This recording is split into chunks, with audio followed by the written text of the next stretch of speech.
Unique because it's one of the first provinces to join the Roman Empire.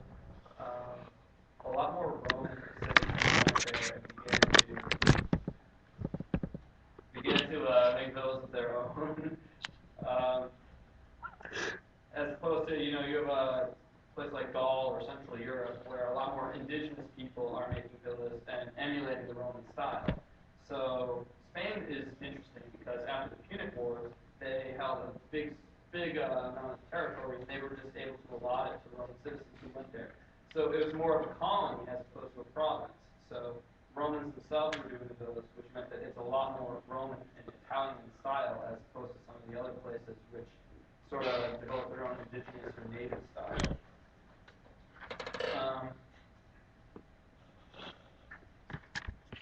One of the interesting things too is that agriculture is a noble pursuit in Roman society. So a lot of the contemporary writers, um, they would spend their careers writing treatises on agriculture. So they would say, these are the best ways to set up a farm. These are what you need to do to have it. These are you can expect 10% profit if you do this.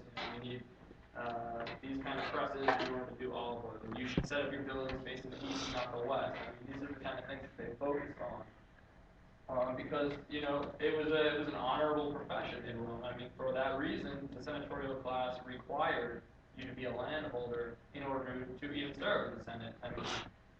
Clearly, when they're focusing on this much, it was an important thing that they needed to hold, and it remained that way for the entire career of the empire. The villa system, it began around the 2nd century BC. That's when villas began to sprout up. But it really took off in the 1st century CE because that's when the economy of the Roman Empire picked up. The production accelerated, trade was everywhere. It was stable because they controlled so much territory. And it continued for about 200 or 300 years until obviously the Germanic barbarians began to attack, and the whole Roman Empire began to feel the effects of that. They raised taxes. Entire provinces in the north began to fall. Spain actually benefited from this, and that they had Gaul as a buffer zone, so they were able to resist for a while because they had obviously people to protect them, so they were being actually attacked by the Germanic barbarians until the Visigoths came and devastated the area. But that was later.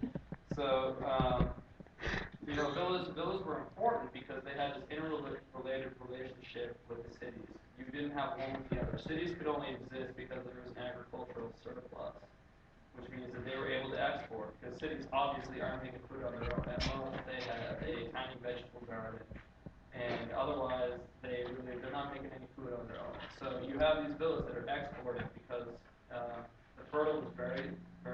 the soil was very fertile in Spain, and they were able to produce far more food than they needed.